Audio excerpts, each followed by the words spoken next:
The Dodgers. We head out to Chavez Ravine. Barry Bonds sort of stuck in neutral, 7-5-4 and holding. Top two off Mark Hendrickson, the big lefty who played basketball as well at Washington State up there in the Great Northwest. It's a fly ball out. Top four, Bonds' second at bat. The Giants trailing in the ballgame 2-1. Sort of a weak chopper. Somebody's going to get it because Bonds is not flying down the base paths. 0 for 2 in the game. Bud Selig, who says by his own admission, or by his own account, in his own estimation, he's made a Herculean effort to be at least in the stadium as Bonds chases history. Here, this is not a home run. Well, Pierre's playing back there on the track because it's Bonds, and he makes a fantastic grab. Bonds 0 for 3, and Bonds, the son, analyzing the swing and saying, see what happened? I popped it up, and then Pierre caught it. Or words to that effect. Or actually, maybe saying that's what that idiot Van Pelt said. You never know. Top 8, Bonds, fourth at bat. Giants are leading 3-2. Giants, a couple of pitches from Jonathan Braxton. They say, all right, let's not mess around. We'll just go ahead and walk him. Bonds leaves the game, and now the Giants lead the game by more. Benji Molina with runners on first and third serves that one into right. Fred Lewis slides in safely to third. Giants lead 4-2. Bonds loving it in the dugout. You walk me, but we're going to win. No, they're not. Rafael Furcal leading off the bottom of the 8th. And that's sort of a swinging, bizarre, sort of a bunt deal that goes over Pedro Feliz. Infield single. Next batter, Juan Pierre. You know he can fly. And again, what are they playing? It's like the softball, and the girls run up and sort of swing at it. A couple of bunt singles. Runners on the corners with nobody out after the ball gets away. Then it's Luis Gonzalez. He elects not to bunt. Sort of inside out the pitch off of Randy Messenger, and the Dodgers tie the game at 4s, and they're not done. They don't care about this Bonds history, but they want to win this ball game. They want to continue their push towards the playoffs, and Nomar Garciaparra does what Bonds could not. He tees off for a home run.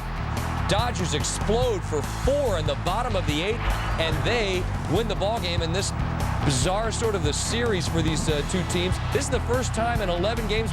But hasn't been able to find the keyhole for his last 17 entering Wednesday's Yankees-White Sox game. Came in hoping the power of the swoosh would help him find his power stroke. Not enough there. Flies out to left in the bottom of the first against John Danks. After a Scott Pasednik RBI triple made it 1-0 White Sox, Jorge Posada makes it 2-1 Yankees. His 13th two-run shot off John Danks, and it's a 2-1 lead. Bottom 3, Yankees 3-1. Second at bat for A-Rod, and well, got to fill the Wheaties bowl a little fuller. Flies out again. Bottom 4. Robinson Cano leading off, and yeah, that's his 10th. Yankees 4-1, and that's going to be plenty for Andy Pettitte. After a White Sox error, put Andy Phillips aboard in the same inning.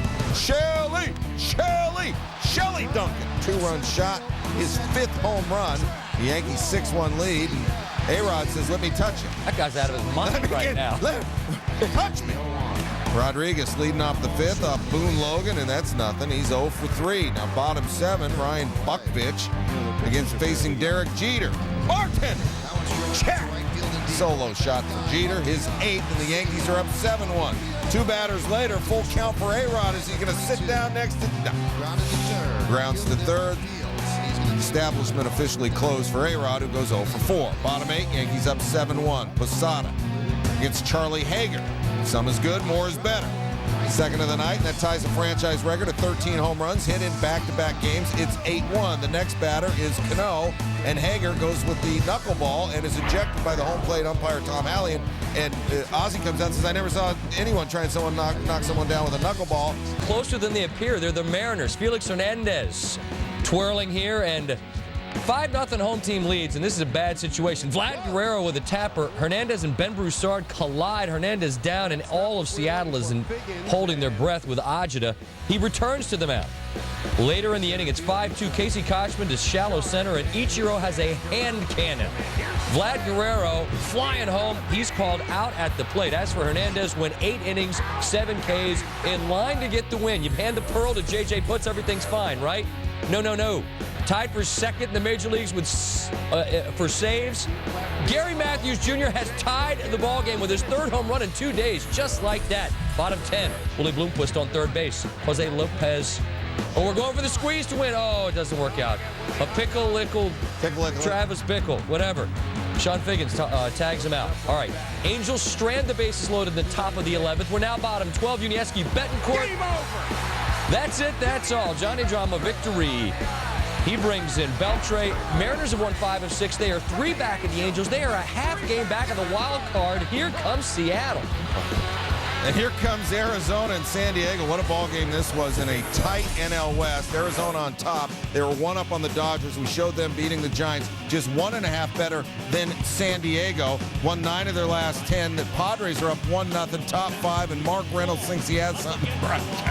No, you know, I have a top play nominee. That's what we have. Bottom 5, bases loaded, 2 out. Mike Cameron and another top play. Center field. Young going back. He leaps. Did he make the catch? He caught it. He caught that baseball. Wow, what a play by Chris Young. Unbelievable play. Chris Young, the big catch. We go 9th inning, bottom side. Padres down 5-2, 2 outs. Jose Valverde, ABC. No.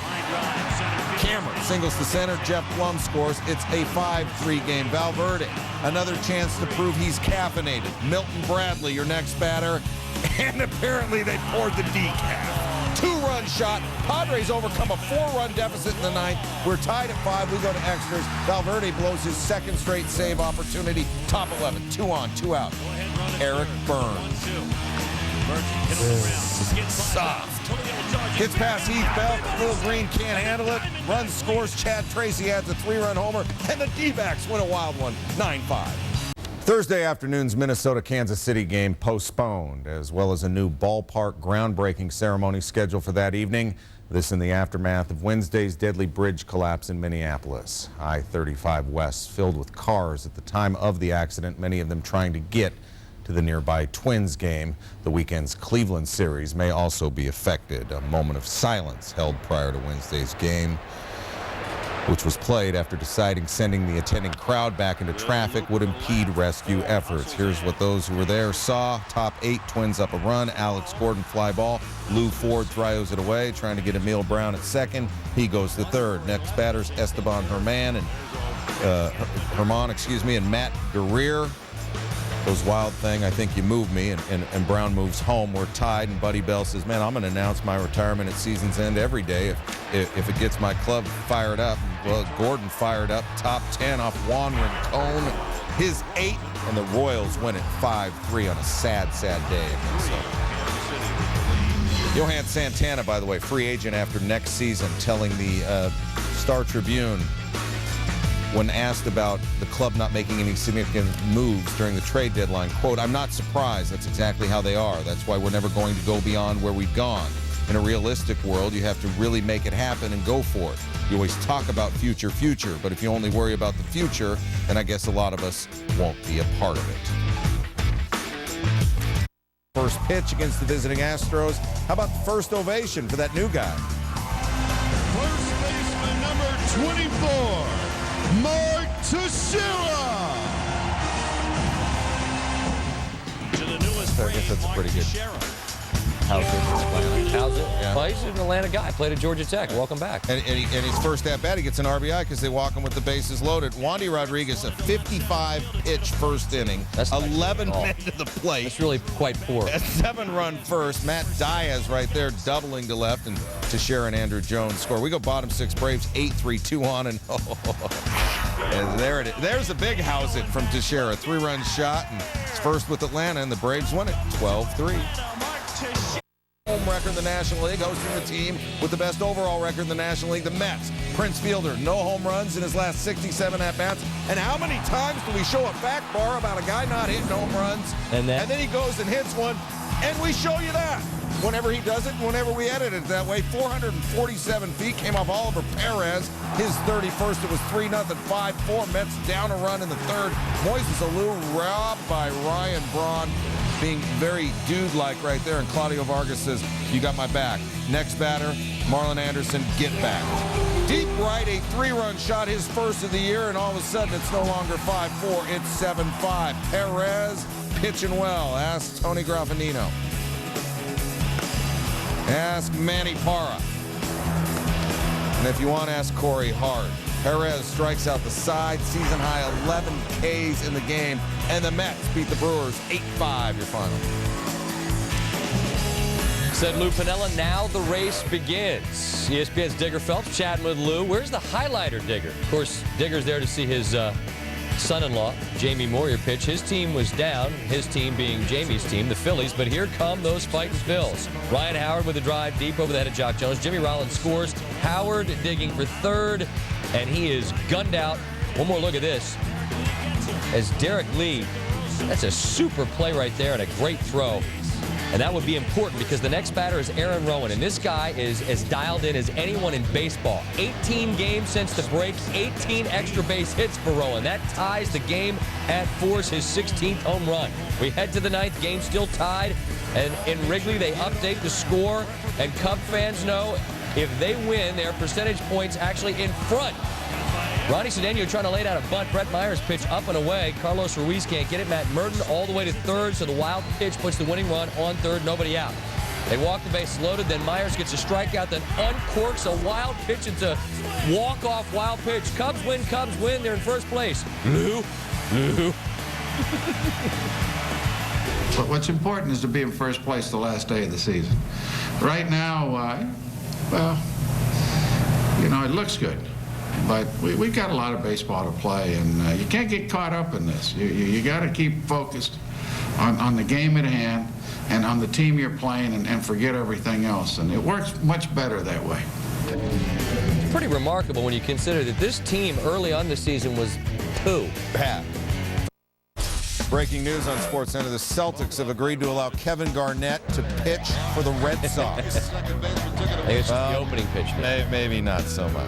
Threw out the first pitch right there. Big Poppy says, glad to have you in town. A ditto for Eric Gagne, making his way to the Red Sox bullpen for the first time. They gave him a warm welcome. Bottom six, Mike Lowell. Off the wall, Jay Payton, former Red Sox. Barehand grab, overthrows. Kevin Millar picks it up first. Kevin Millar, another former Red Sox, tries to tag out Lowell, and then everybody funny. Now you funny too. Bottom seven, Red Sox down 3-2. Bases loaded, Chad Bradford, another former Red Sox, facing Kevin Youkilis, a current Red Sox. Two-run double. Pedroia and Ortiz score. 4-run seventh. By the way, Kurt Schilling set to start Sunday. More good news for the Red Sox. Papelbon gets the save, and Boston wins 5-4, your final. Road trip. They started the day with a one-game lead in the Central. Nate Robertson's been getting roughed up of late. Mark Ellis, bottom six, tied at twos. It's business time. Ellis clearly had on his business socks. 13th home run of the year. It's 3-2 Athletics. Bottom seven, bases loaded for Mike Piazza. Liner at third. Brandon Inge makes just a fantastic play, and Rob Bowen's out at the dish. One more look. Check out Inge to his knees and calmly sort of reassesses the situation, realizes he's got time to get Bowen. Well done. Keeps it 3-2. Now the Tigers have got the bases loaded. Alan Embry said, I had a game plan and I stuck to it. Sticking to it included striking out Craig Monroe. They strand the bases loaded to the Tigers. Athletics take 2 of 3 from Detroit. See your Tigers, raise you the Indians. Cleveland tied for first with Detroit if it beats visiting Texas. Top first, 1-0 Rangers. Jared Saltalamacchia's first at-bat as a Ranger, and the new guy against Paul Berg scores 3-0 after that. Bottom five, former Ranger Travis Hafner up 2 on. He's been in a horrible slump, went 1 for 5 in this game. This is the one, a double off John Reinecker. Hafner 5 for his last 38 entering the game. That makes him 6 for 43, still no good, 6-4. Top 10, game tied. You know who's now? Ian Kinsler, that's who. Lay down Sally, you know who's not now? Jensen Lewis, who fields it, throws it away. The Rangers get 3 in the top of the frame. They win 9-6. Let's continue this who's now thing. Home run tear. Let's snap back to reality, and and there goes gravity. It's Duncan's bat. Brother Chris. And the tape measure shot, the bat flies 90-plus feet in the crowd. Now, the bad news is that it knocked the dude with the lemonade over. Better that than the beer guy. Yeah. Hey, beer guy. Yeah. Bottom one. Bases loaded, and Braden Looper gets cake-meistered by Ronnie Paulino. His first career grand slam. The Pirates, 20 hits, season high, 15 runs, season high, 15-1. What? Doing this. All right. You want to do it? Yeah, let's do it. All right, number 10. Dan Johnson grounder. Nate Robertson, the heel shot to Placido Polanco. One more look. Off the foot. Kick, save, and a beauty. Polanco, Johnny on the spot. Nice play there, but the Tigers. The Mets get the win. Looking at Iguchi, it's about that time. Tadahito, the fly ball. Jock Jones, the diving, rolling grab for your first place Chicago Cubs. At number 7, it's AAU National Championship, Ohio against Florida, and Ray Taylor. No look to Eloy Vargas, and Florida wins the 07 championship. They beat Ohio by a lot. Check out Brandon Phillips. Heads up running. There goes Phillips. The pitch will look out. He's rounding second, trying for third. Here comes the play, and he is safe. I have never seen this before. We may never see it again. How about Brandon Phillips? Nothing else I can really add to that. That's well done. Safe to say he was wearing his PF Flyers. Cardinals Pirates at 5, and safe to say Freddie Sanchez brought his adult glove to the game. Rob's Aaron Miles there, and then Albert Pujols there. Not only Dodgers win. he's done that before. White Sox, Yankees. Andy Phillips, fly ball to left center. Scott Pasednik, who had the only RBIs for the Sox.